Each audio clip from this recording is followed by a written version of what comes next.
एक समय की बात है। पहाड़ियों और हरे भरे खेतों के बीच बसे एक अनोखे गांव में गोपी नाम का एक गरीब किसान रहता था। गोपी पूरे गांव में अपनी अटूट कार्य नीति और दयालु हृदय के लिए जाना जाता था। वह अपनी पत्नी सरिता और अपने 3 बच्चों सुरेश, नरेश और छोटी लवली के साथ एक साधारण झोपड़ी में रहता था। अपने सीमित संसाधनों के बावजूद वे एक खुश और संतुष्ट परिवार थे। गोपी के पास जमीन का एक छोटा सा टुकड़ा था जिस पर वह अथक परिश्रम करता था। उनके दिन सूर्योदय से पहले शुरू होते थे और सूर्य डूबने के काफी देर बाद समाप्त होते थे। उन्होंने दृढ़ संकल्प के साथ जमीन पर काम किया जो कभी नहीं डिगा।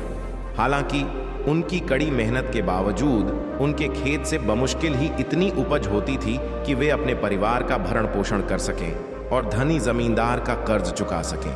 एक शाम जब गोपी अपने बरामदे में बैठा तारों को देख रहा था, उसने आकाश से फुसफुसाया, ओह, मैं अपने जीवन में सिर्फ एक बार भरपूर फसल की कामना करता हूँ। इससे मेरे कंधों से बोझ उतरेगा और मेरे परिवार में खुशियां आएंगी। गोपी के शब्द हवा के झोंके में उड़ गए, लेकिन उसे क्या पता था कि वे गांव से गुजर रहे एक रहस्यमय यात्री के कानों तक पहुंच गए हैं। इलियास के नाम से जाना जाने वाला यात्री बुद्धिमान आदमी जादुई शक्तियों का मालिक था। उसने गोपी की हार्दिक इच्छा सुनी थी और उसने गरीब किसान की मदद करने का फैसला किया। अगली सुबह जब गोपी अपने खेतों में मेहनत कर रहा था, उसने कुछ असामान्य देखा। उसकी फसलें आश्चर्यजनक दर से बढ़ती दिख रही थीं।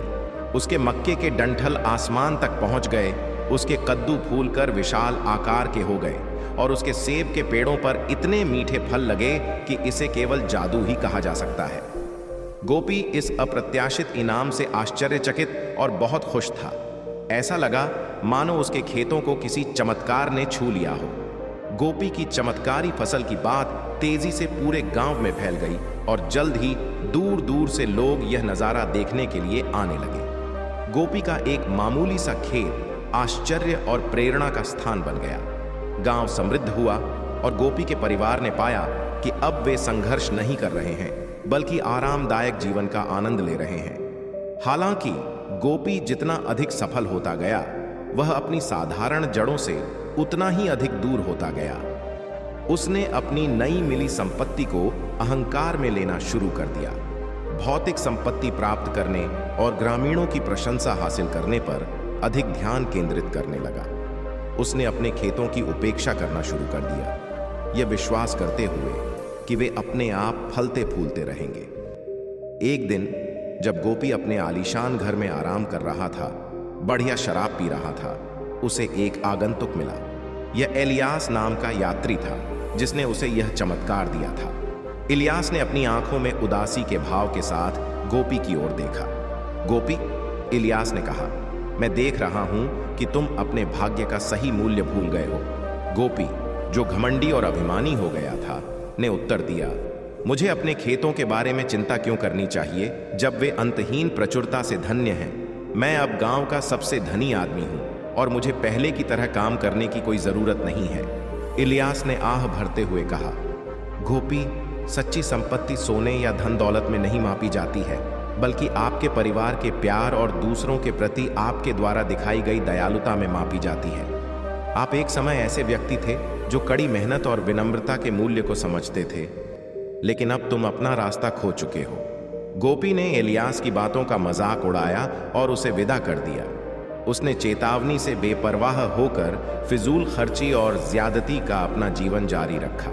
जैसे जैसे साल बीतते गए, गोपी के खेत सूखने लगे। उपेक्षा और अहंकार ने अपना असर डाला और एक बार चमत्कारी फसलें शून्य हो गईं। समृद्धि का मुख्य स्रोत लुप्त हो जाने से गांव को भी नुकसान होने लगा।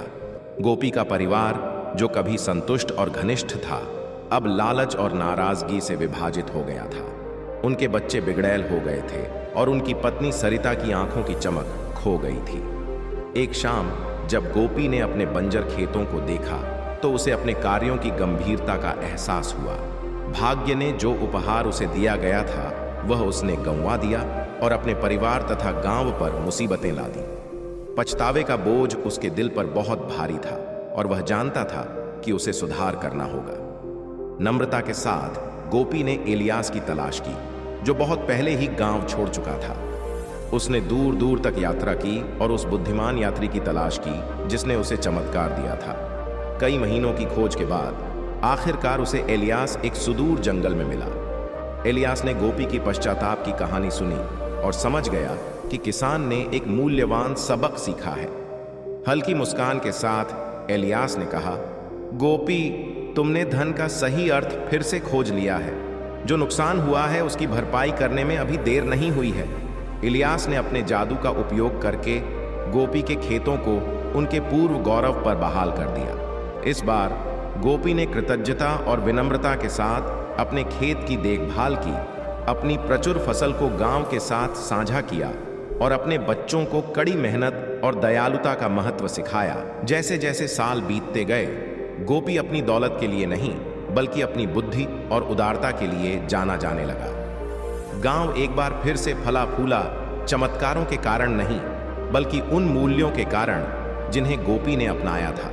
और इसलिए गरीब किसान गोपी की कहानी, जो कभी धन और अहंकार से अंधा हो गया था, विनम्रता, कृतज्ञता और स्थायी साहस की एक कालजयी कहानी बन गई।